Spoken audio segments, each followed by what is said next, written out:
우리 앞뒤로 양옆으로 평화인사 나누겠습니다. 샬롬 샬롬. 샬롬 샬롬. 하나님 아버지께서 내려주시는 은혜와 평강이 우리 모든 분들 가운데 있기를 간절히 축복합니다. 제가 어린 시절 컴퓨터 게임을 참 좋아했었습니다. 그 중에 했던 게임 중에 히어로즈 오브 마이트 앤 매직이라는 게임이 있습니다. 이름도 되게 어렵죠. 여하튼간에 특정 종족을 키워내어서 전쟁을 해서 다른 나라를 이렇게 차지하는 그런 종류의 전쟁 게임이었습니다. 그런데 어린 시절이다 보니까 이 게임이 하다 보니까 너무 어려운 거예요. 당시에는 지금처럼 인터넷이 활성화되었던 시절도 아니니 정보를 찾아보기도 어려웠습니다. 그러다가 우연찮게 친구를 통해서 이 게임의 치트키를 제가 알게 된 게 아니겠습니까? 치트키라면요, 일종의 속임수를 쓰는 겁니다. 어떤 치트키였냐면은 당시 게임 중에 가장 강력한 군사가 대천사라는 군사였습니다. 원래대로라면 이 대천사를 얻기 위해서는 상당한 노력을 했어야 되는데 그냥 치트키를 입력만 하면 대천사가 수십 마리가 한 번에 생겨버리는 것입니다. 그렇게 되니 별 노력을 하지 않고도 적국의 군사를 깨부수고 점령할 수 있었습니다. 처음에는 이게 엄청 재밌게 느껴졌습니다. 마치 제가 무적이 된 것 같은 그런 느낌이 들었습니다. 그런데 문제가 발생했지요. 어떤 문제인지 감이 잡히십니까? 이렇게 게임을 하다 보니까 점점 재미가 없어지는 것입니다. 어려운 목표를 달성해 가면서 성취해야 재미도 있을 텐데 제가 노력해서 이룬 것이 아닌 치트키만 써대니까 점차 흥미를 잃어버리게 된 것이죠. 저는 이때의 경험을 통해서 어린 나이임에도 불구하고 무조건 좋은 일만 있거나 인생을 쉽게 사는 게 꼭 정답은 아닐 수도 있겠다, 이런 생각을 가져보게 되었습니다. 왜냐하면 때로 찾아오는 힘듦, 고난, 고통이 우리를 더욱 성장시키며 무엇보다 우리의 삶의 색채를 다채롭게 해주어서 더 아름다운 인생으로 이끌어주기 때문입니다. 한번 최근에 산들의 모습을 보신 적 있으십니까? 저는 개인적으로 이 시기에 이 산을 갖다 보는 걸 되게 좋아하는데 같은 초록색 계열임에도 서로 다른 초록으로 알록달록한 모습을 보게 됩니다. 진한 초록이 있는 반면 연한 초록도 있습니다. 그렇게 색이 뒤섞이니 한 가지 색보다 훨씬 더 아름답게 느껴졌다는 것이죠. 나무 한 그루만 보아도 마찬가지입니다. 예쁜 나뭇잎만 가득하면 더 이쁠 것이라 생각하기 쉽지만 막상 그렇게 이쁜 것만 모아놓으면요, 되게 어색하게 느껴집니다. 하지만 각기 모양이 좀 다르다 할지라도 입에 구멍도 나고 색이 변한 나뭇잎이 있다 할지라도 한데 어우러지면 훨씬 더 아름다운 모습으로 나타난다는 것이죠. 우리 인생도 마찬가지입니다. 기쁨과 좋은 일도 중요하지만 그에 못지않게 고난과 고통도 중요하기 때문에 하나님께서는 이를 우리의 삶 가운데 허용하신다는 것입니다. 오늘 요셉이 아주 좋은 예입니다. 많은 그리스도인들이 이 요셉을 사랑합니다. 그런데 한번 이렇게 생각해 보십시오. 요셉이 요즘 말로 금수저 중에 금수저로 태어났다고 한번 쳐보겠습니다. 그래서 자기 노력 하나도 안 하고 애굽의 총리까지 올라갔습니다. 그러면 우리는 이 모습 가운데 하나님의 모습을 발견할 수 있겠습니까? 그리고 어떤 선한 영향을 받을 수 있겠습니까? 저는 그러면 오히려 셈이 나서 믿기만 했었을 것 같습니다. 하지만 하나님께서는 요셉의 삶 가운데 고난과 역경을 허용하십니다. 수십 년 동안 종살이를 하며 많은 고통을 받았습니다. 하지만 하나님께서는 요셉의 삶을 고난 가운데서 끄집어내어 역전시키셔서 놀라운 구원의 역사를 이루어 가셨다는 것입니다. 그러니 우리는 고난 속에서도 하나님을 신뢰해야 합니다. 최고의 지휘자이신 하나님께서 우리의 삶 가운데 여러 기쁨, 고난을 선용하셔서 이루어내실 화음을 기대할 수 있어야 된다는 것이죠. 물론 저도 사람인지라 내 삶에 하나님 그러니 고난을 주십시오, 이렇게까지 기도하는 건 참 어려운 일이라고 생각합니다. 그러나 적어도 우리가 하나님을 신뢰한다면 때로 우리의 삶에 찾아오는 고난을 이상한 것으로 여기지 않는 믿음이 함께 필요하다는 것이죠. 그러므로 사랑하는 성도 여러분, 요셉을 바라보시면서 하나님께서 여러분의 삶의 결국에 이루실 놀라운 일들을 기대하시고 신뢰하며 나아가시기를 간절히 축복합니다. 어떤 분들은 이 말씀을 듣고 이렇게 이야기하실지도 모르겠습니다. 목사님, 제가 아는 어떤 분은 고난 가운데 하나님의 부르심을 받던데요, 요셉처럼 인생 역전이 그 삶 가운데 없었습니다. 물론 그럴 수도 있겠죠. 그런데 한번 이렇게 생각을 해보십시오. 모세란 사람 우리 다 알고 있지 않습니까? 모세의 삶의 결말이 무엇이었죠? 여러분, 평생을 이스라엘 백성들을 이끌고 광야 생활을 했지만 가나안 땅을 목전에 두고 들어가지를 못했었습니다. 그리고 그가 인도에는 이스라엘 백성들 가운데 태어나실 예수님을 만나보지도 못했습니다. 그런데 천국에 가며 이 모든 사실들을 알게 되지 않았겠습니까? 그래서 자신이 했던 이스라엘 백성들을 인도했던 일들이 예수님까지 이어져 이렇게 수많은 사람들이 구원받게 된 것을 보고 감격하고 놀라워했을 것이라 생각을 합니다. 아니, 내가 했던 일이 이만큼 놀랍게 이어졌다고? 이렇게 놀라는 순간들이 오게 된다는 것이죠. 우리의 삶도 마찬가지입니다. 이 땅으로만 국한해서 보면 이해가 되지 않는 삶의 모습들이 참 많이 있습니다. 하지만 우리가 포기하지 않고 믿음으로 걸어가다 보면 그래서 훗날 저 천국에서 우리의 삶과 하나님께서 그 삶을 어떻게 선용하시어 어떤 결과를 이루셨는지를 보게 된다면 반드시 신실하신 하나님을 찬양하게 될 것이라는 것입니다. 그러니 끝까지 선용하시고 인도하시는 하나님 아버지를 신뢰하며 나아가는 저와 여러분 모두가 될 수 있기를 간절히 축복합니다. 지금 당장에 우리 눈앞에서 무언가 이루어지지 않더라도 우리가 믿음으로 씨앗을 뿌리면 하나님 어떻게 하신다고요? 거두게 하신다는 것입니다.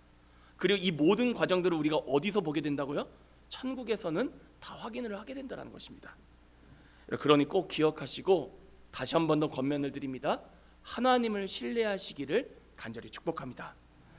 우리의 삶에 있는 기쁨이라는 물감도 고난이라는 물감도 최고의 작가이신 하나님의 손에 붙들린 재료일 뿐이라는 거예요. 그리고 결국 우리의 삶에 당신의 최고의 작품을 이루어 주실 것입니다. 이를 믿음으로 고백하시기를 다시 한 번 더 간절히 축복합니다. 우리 주보를 이제 보시면서 문제풀이를 한번 해보도록 하겠습니다. 우리 같이 큰 1번 같이 한번 읽어보도록 하겠습니다. 주보 뒷면에 있습니다. 같이 한번 읽어볼까요? 시작. 바로는 요셉을 이집트 전역을 다스리는 총리로 세웁니다. 우리 1번의 작은 1번입니다. 시작. 요셉의 제안을 좋게 여긴 바로가 한 말은 무엇입니까? 어떤 말을 했지요? 예, 맞습니다. 이와 같이 하나님의 영에 감동된 사람을 우리가 어찌 찾을 수 있으리요. 여러분, 진짜 신앙은 어떤 신앙이냐? 내가 자랑하는 신앙이 아니라 여러분, 믿지 않는 사람들이 나를 통해 하나님의 살아계심을 보게 하는 게 진짜 신앙이라는 것입니다. 여러분, 이 삶을 여러분이 꿈꾸셨으면 좋겠습니다. 그런데 중요한 건요, 이러한 삶은요 공짜가 아니라는 것입니다. 여러분, 헌신과 희생이 필요합니다. 오늘 요셉을 보십시오.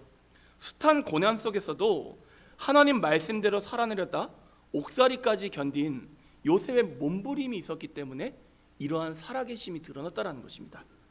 그러나 우리 성도님들께서도 이러한 삶을 꿈꾸시되 여러분이 할 수 있는 헌신을 다하시기를 간절히 축복합니다. 우리 1번의 작은 2번도 같이 한번 읽어볼게요. 시작.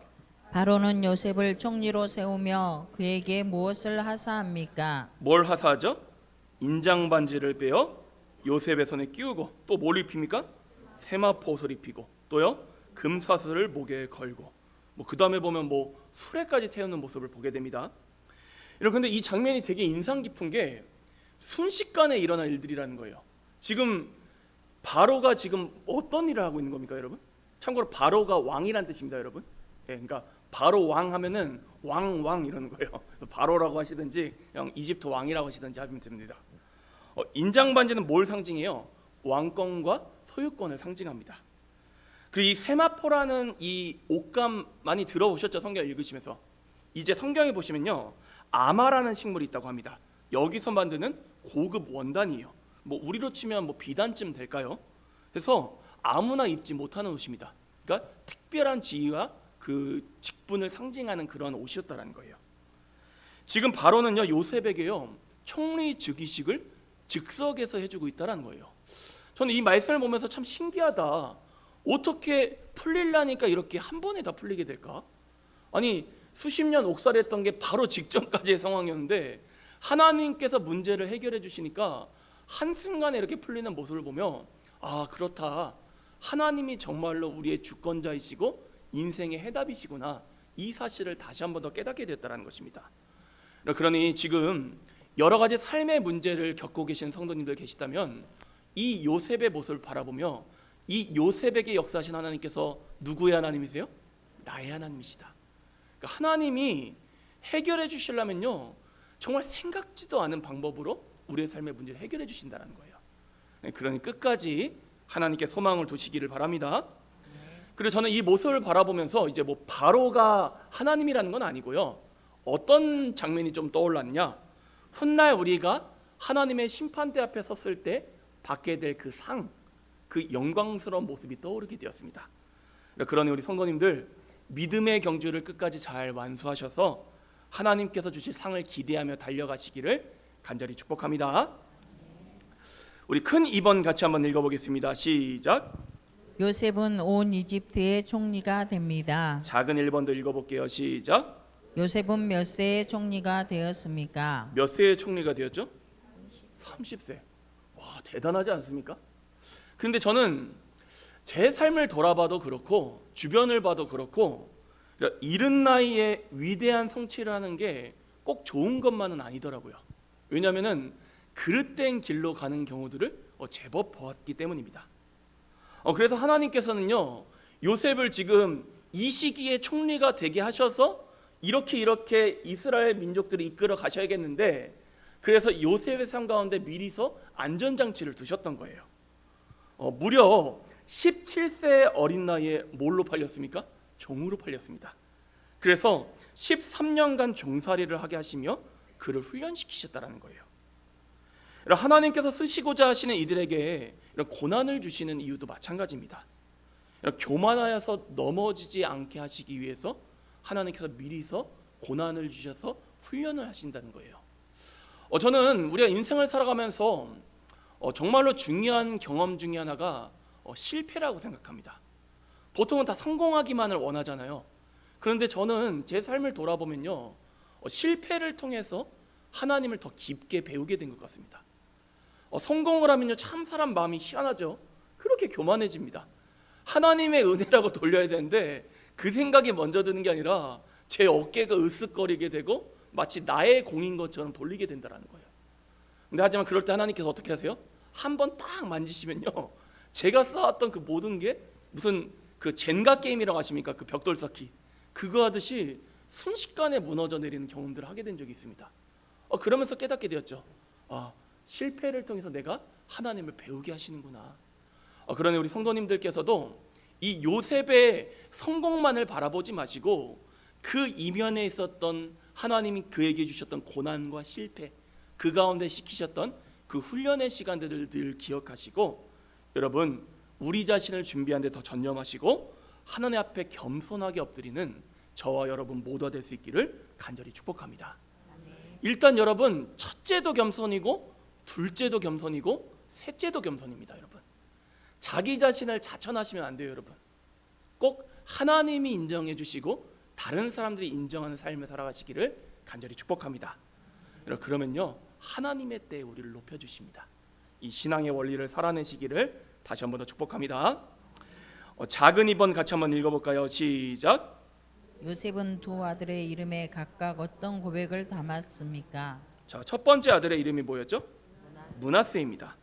이 므낫세란 이름의 뜻이 쭉 적혀있는데 쉽게 이야기해서 히브리어 있다라는, 있게 하다라는 단어에서 파생된 단어가 이 므낫세입니다. 성경에 뭐라고 기록되어 있죠? 하나님이 내게 내 모든 고난과 내 아버지의 온 집 일을 잊어버리게 하셨다 하미요. 여러분, 제가 살면서 참 큰 은혜 중에 하나가 잊어버리게 하시는 게 참 큰 은혜다, 이런 생각이 들 때가 있습니다. 예컨대 살아가면서 받았던 상처되는 말들, 생각들, 경험들 우리가 모두 다 기억하고 있다면 참 힘들지 않겠습니까? 근데 우리 하나님께서는 어떻게 역사하시는 분이시냐? 우리의 슬픔을 뭘로 바꾸신다고요? 기쁨 후에 춤으로 바뀌게 하시는 분이라는 거예요. 그러니까 슬픔이 아예 없으면 우리 생각엔 좋을 것 같지만 그게 아니라 그 슬픔이 있다 할지라도 그 슬픔을 통해서 우리를 훈련시키시고 나중에는 어떻게 하세요? 기쁨으로 그 슬픔을 덮어버리시고 잊어버리게 만드신다는 거예요. 저는 우리의 삶에 고난이 짙으면 짙을수록 하나님 말씀대로 살아가다가 어려움이 깊으면 깊을수록 그의 배로 상응하는 하나님의 은혜와 기쁨, 상이 있을 줄로 믿습니다. 이 믿음을 가지고 담대하게 여러분의 삶을 살아내시기를 축복합니다. 자, 우리 두 번째로 또 아들의 이름이 뭐였죠? 예, 에브라임. 어떤 뜻이냐? 히브리어에서요, 열매를 맺다 할 때 사용하는 단어에서 파생된 이름입니다. 성경에서 그래서 어떻게 기록되어 있죠? 하나님이 나를 내가 수고한 땅에서 번성하게 하셨다 함이었더라. 저는 그런데 이 두 이름을 보면서 두 가지 특징을 발견했습니다. 첫 번째로는 요셉이 지금 어떤 자리까지 올랐죠? 총리, 애굽의 말 그대로 2인자입니다. 2인자. 지금 현대 국가의 총리랑은 비교할 수 없을 정도의 어마어마한 지위와 권력입니다. 그런데도 지금 아들들의 이름을 짓는 걸 보면 이 모든 게 누구의 은혜였다라고 고백하고 있습니까? 하나님의 은혜였다라고 고백을 하고 있습니다. 물론 요셉이 참 대단한 사람이었던 건 맞지만 저는 요셉이 이렇게 겸손의 고백을 이런 최고의 자리에 올라서도 할 수 있었던 이유는 하나님께서 그를 충분히 훈련시키셨기 때문에 가능한 일이라고 생각을 합니다. 그러니 여러분, 훈련을 이상하게 여기지 않기를 다시 한 번 더 축복합니다. 그리고 또 한 가지 생각해 볼 게 있습니다. 지금 바로가 요셉에게 애굽식 이름을 내리죠. 뭐라고 되어 있습니까? 사브낫 바네아라고 되어 있습니다. 그리고요, 또요, 애굽 총리도 되었어요. 그리고 애굽 제사장의 딸과 결혼까지 했습니다. 그리고 이러면요, 사실 애굽 사람, 이집트 사람이 되었다고 해도 과언이 아닐 정도입니다. 그런데도 자식들의 이름을 지금 애굽식으로 지었습니까? 히브리식으로 지었습니까? 히브리식, 이스라엘 백성식으로 지었다라는 거예요.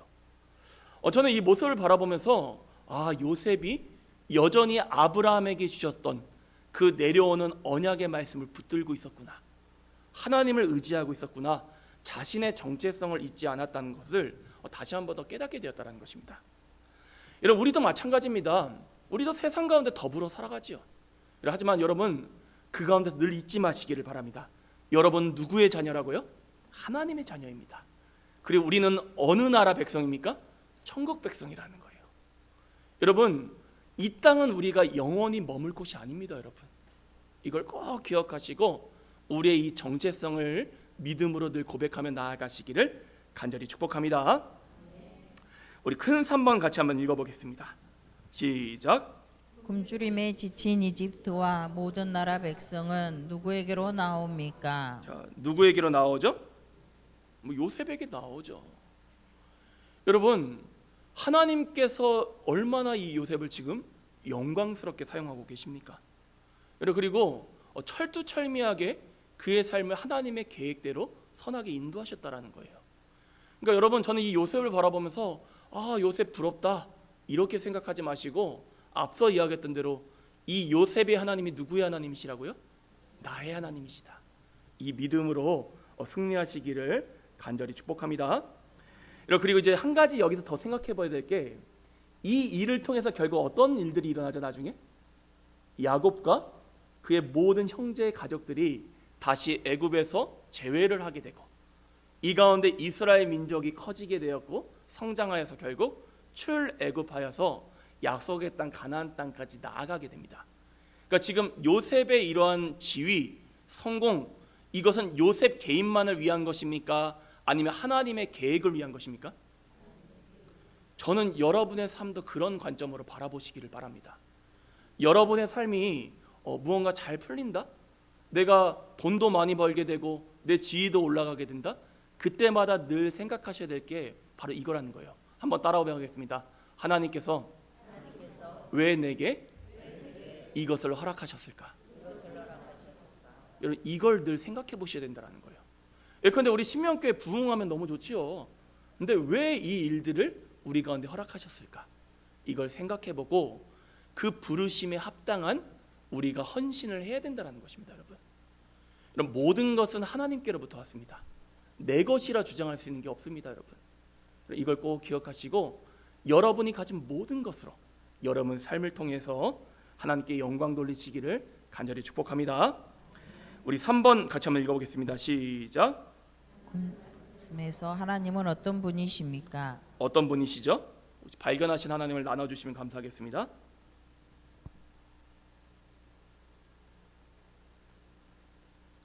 유지혜 사모님. 제가 먼저 한번 해볼까요? 고난조차 선하게 사용하시어 작품을 만드시는 하나님.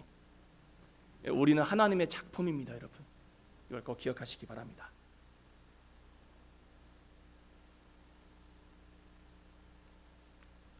하실 분 없으면 유지혜 사모님 들어오셔야 될 것 같아요. 들어오세요. 민경아 더님. 나를 통해 역사하시기를 원하시는 하나님, 그 하나님 우리 권사님 하나님 되신 줄로 믿습니다. 제가 마무리할까요? 네. 저는 또 어떤 하나님을 발견했냐? 우리의 수고를 헛되지 않게 하시는 하나님. 제가 한번 여러분에게 설교 때 말씀드린 적이 있었는데, 제가 이제 중고등부 사역을 할 때 가르쳤던 학생 한 명 있습니다. 지금 목회자가 돼서 열심히 사역을 하고 있는데, 이제 저는 이 친구한테 솔직히 좀 미안하긴 해요. 그래서 별 생각 없이 그냥 권면을 좀 했었어요.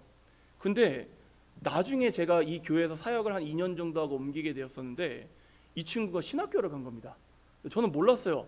그때 제가 그냥 했던 그 권면 때문에 이 친구의 마음이 헷가닥했던 거예요. 그래서 제가 이 모든 과정을 돌아보면서 무슨 생각이 들었냐, 그 당시에는 내가 했던 일들이 참 작고 연약해 보인다 할지라도 하나님께서는 그거를 갖다가 허투루 땅에 떨어지게 하지 않으신다라는 거예요. 그래서 제가 성도님들께 늘 강조하는 게 뭐죠? 뭐 하셔야 된다고요? 기도하셔야 됩니다, 여러분. 당장에는 안 이루어지는 것처럼 보여요. 근데 기도는 하나님께서 땅에 그냥 떨어뜨리신다, 안 떨어뜨리신다? 예. 여러분, 생각지도 않은 일들이 일어나는 것들을 우리 생에 설사 못 보게 될 수도 있습니다. 근데 훗날 천국 가서 보자라는 거예요. 그럼 정말 놀라운 일들을 이루셨던 하나님의 역사를 보게 될 거라는 거예요. 그래서 저는 오늘 말씀을 읽으면서 다시 한 번 더 고백했던 하나님은 어떤 하나님이냐, 방금 이야기했던 것처럼 우리의 수고와 눈물을 헛되지 않게 하시는 하나님, 우리의 기도를 헛되지 않게 하시는 아버지 하나님, 이 하나님을 신뢰하시고 이 하나님이 여러분의 하나님이신 줄을 믿으시기를 바랍니다. 4번 같이 한번 읽어보겠습니다. 시작. 우리에게 주시는 교훈은 무엇입니까? 첫 번째, 우리의 삶은요 하나님의 손에 붙들려 있습니다. 이 사실을 기억하시고 기쁨 중에서도 고난 중에서도 이런 성공 가운데서도 그리고 실패 가운데서도 하나님을 신뢰하시기를 간절히 축복합니다. 최고의 작품을 이루어 주실 것입니다. 둘째, 늘 하나님의 자녀로서의 정체성을 잊지 말고 살아가시기를 바랍니다. 아울러 다른 이들로 하여금 하나님의 살아계심을 보게 만드는 그런 삶을 꿈꾸시고 헌신하시고 기도하시기를 간절히 축복합니다.